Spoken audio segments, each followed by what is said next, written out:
இந்த போராட்டத்தின் ஒரு முக்கிய முகமா திகழ்ந்த சிஜேபி கட்சியோட செய்தி தொடர்பாளர் சௌரவ் செய்தியாளர்களை சந்திக்கிறாரு. அந்த காட்சிகளை பார்க்கலாம். कांग्रेस जनता पार्टी के सपोर्टर्स और प्रोटेस्टर्स से अपील करते हैं कि वो पीसफुली विड्रॉ करें. हमारी जो भी मांगे थी वो मान ली गई. போராட்டத்தில் ஈடுபட்டுள்ள ஆர்வலர்களிடம் நாங்கள் வேண்டுகோள் விடுக்கிறோம். நீங்கள் அமைதியான முறையில் இந்த போராட்டத்தில் இருந்து கலைந்து செல்லுங்கள். सबमिट किया है, परसों कल सबमिट किया था और सरकार से अगले 4 हफ्तों में फिर से हमारे डेलीगेशन की मुलाकात होगी इस डिमांड चार्टर को लेकर. लेकिन अभी हम तमाम हमारे जो भी सपोर्टर्स हैं இன்றைக்கும் அரசு தரப்பிடம் எங்களுடைய கோரிக்கையை முன்வைத்தோம். मौजूद हैं, उनसे हम रिक्वेस्ट करते हैं कि पीसफुली विड्रॉ करें. அதனை அரசு ஏற்றுக்கொண்டிருக்கிறது. எனவே அமைதியான முறையில் போராட்டத்தை கைவிடுங்கள் என்று நாங்கள் வேண்டுகோள் விடுக்கிறோம். देखिए, हम लोग पहले से ही कॉन्फिडेंट थे कि ये जो आंदोलन है ये युवाओं का आंदोलन है, जो इस देश का फ्यूचर है उनका आंदोलन है.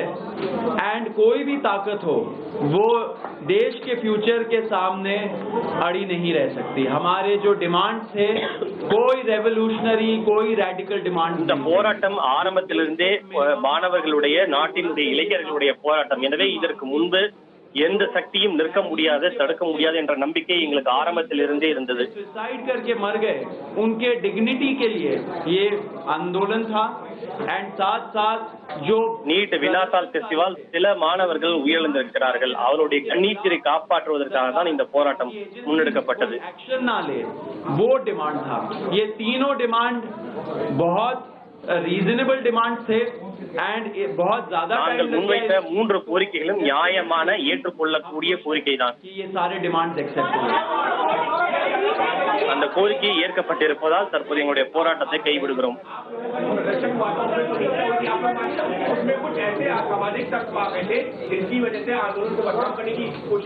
देखिए, इस आंदोलन को तो पहले दिन से बदनाम करने की कोशिश की जा रही है. आप सभी लोग देख रहे हैं कि किस तरह से आम लोगों पर भी अलग अलग टैग्स लगाए गए, एंटी नेशनल बोला गया, पाकिस्तानी बोला गया. लेकिन நீங்கள் போராட்டத்தை இழிவுபடுத்த, அவதூறு கற்பிக்க, களங்கம் கற்பிக்க, தேச விரோதிகள் என்று குற்றச்சாட்டுகளை சுமத்த தொடர்ந்து பல்வேறு முயற்சிகள் மேற்கொள்ளப்பட்டு வந்தது. बहुत पीसफुली 37 दिन से हम लोग जंतर मंतर पर मौजूद रहे. सब कुछ बहुत पीसफुली हुआ और हमें बहुत खुशी है कि ஆனால் நாங்கள் முன்னெடுத்த போராட்டம் என்பது முழுக்க முழுக்க அமைதியான முறையிலேயே நடைபெற்றது.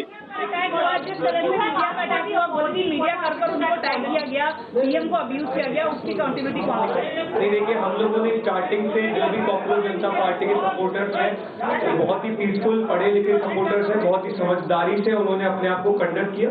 ये बात आपकी सही है कि कुछ एंटी सोशल एलिमेंट्स स्टेज के पिछले लास्ट के कुछ 3-4 दिनों में घुसे हैं जिन्होंने वहां पर माहौल खराब करने की कोशिश की. लेकिन तमाम दिक्कतों के बावजूद ना सिर्फ एंटी सोशल एलिमेंट्स बल्कि तमाम जो दिक्कतें हमने पिछले 37 दिनों में फेस की है उन सब के बावजूद हम लोग वहां पर डटे रहे, हमारे युवा वहां पर डटे रहे और आज फाइनली 37 दिन बाद हमारी मांगे मान ली गई.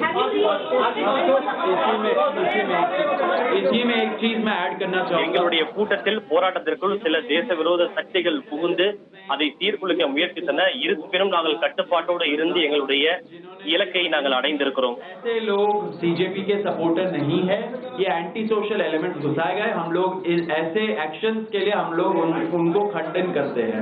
लेकिन आपके माध्यम से ये मैं जरूर कहना चाहता हूँ, रिपोर्टर्स नहीं लेकिन जो मीडिया के ओनर्स है एंड जो एंकर्स है और जो एडिटर इन चीफ्स है उनको मिलके एक डिस्कशन करना चाहिए कि युवाओं के अंदर उनके खिलाफ इतना आक्रोश क्यों है.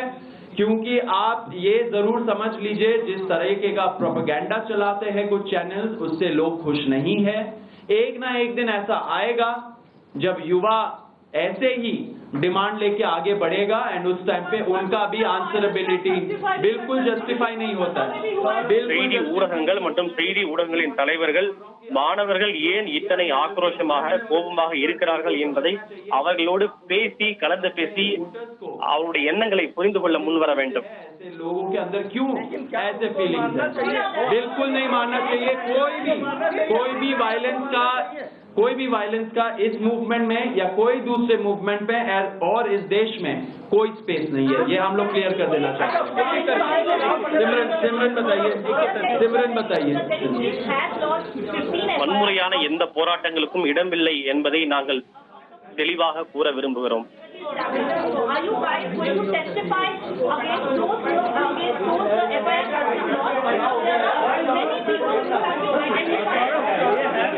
अगर हिंसा हुई है, हम लोगों ने अभी जो भी आज सरकार से अलाइनमेंट हुआ है, क्योंकि अभी तक हमारे पास एफआईआर की कोई भी कॉपी नहीं है, कोई भी एफआईआर की कोई भी कॉपी अभी तक हमें मौजूद प्रोवाइड नहीं कराई गई है, लेकिन जो सरकार से अलाइनमेंट हुआ है कि हमारी प्रोटेस्ट 20 जुलाई का इवेंट और उससे पहले के जितने भी दिन थे और पिछले कुछ दिनों में अगर किसी भी प्रोटेस्ट को लेकर अगर कोई एफआईआर लॉन्च हुई है तो उसको विड्रॉ किया जाएगा. யார் யார் மீது எஃப்ஐஆர் பதிவு செய்யப்பட்டுள்ளது என்பது குறித்த தரவுகளோ அல்லது ஆவணங்களோ எங்களிடம் இல்லை.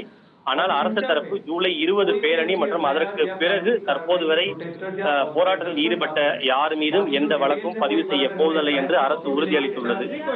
स्टेटमेंट सरकार से मिलेगा तो हम इस बारे में जो असामाजिक तत्व जिन्होंने हिंसा के खिलाफ पुलिस एक्शन ले आना. आप दोनों से सिर्फ एक क्वेश्चन है, आप लोगों ने जैसे अभी यहाँ से कहा है कि मीडिया के साथ बदतमीजी हुई वो नहीं होनी चाहिए थी, क्या यही बात आपको जब मंच से नहीं कहना चाहिए था? I think, ma'am, if I may answer this question,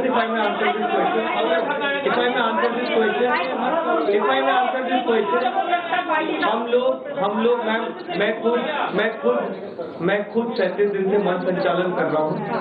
daily मैं खुद 5 बार अनाउंसमेंट करता हूँ कि हमें शांति बना के रखनी है, हमें मीडिया से बदतमीजी नहीं करनी है.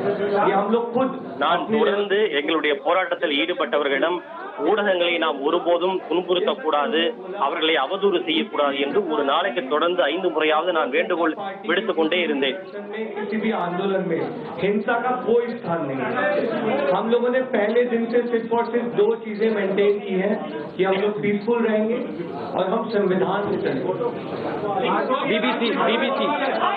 நாங்கள் எங்கள் போராட்டத்தை தொடங்கிய முதல் நாளிலிருந்தே இந்த போராட்டம் அமைதியான முறையில் நடைபெற வேண்டும், நடக்கும் என்பதைத்தான் மீண்டும் மீண்டும் வலியுறுத்தி வந்தோம்.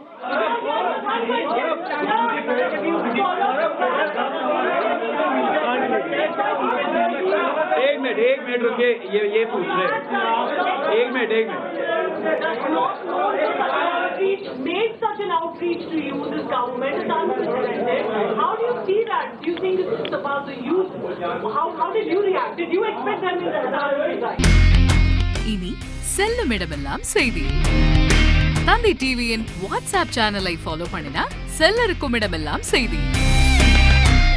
இதோ QR கோட், இப்பவே ஸ்கேன் பண்ணுங்க, ஃபாலோ பண்ணுங்க. இனி செல்லும் இடமெல்லாம் செய்தி. தந்தை டிவியின் வாட்ஸ்அப் சேனலை ஃபாலோ பண்ணினா செல்லருக்கும் இடமெல்லாம் செய்தி. இதோ QR கோட், இப்பவே ஸ்கேன் பண்ணுங்க, ஃபாலோ பண்ணுங்க.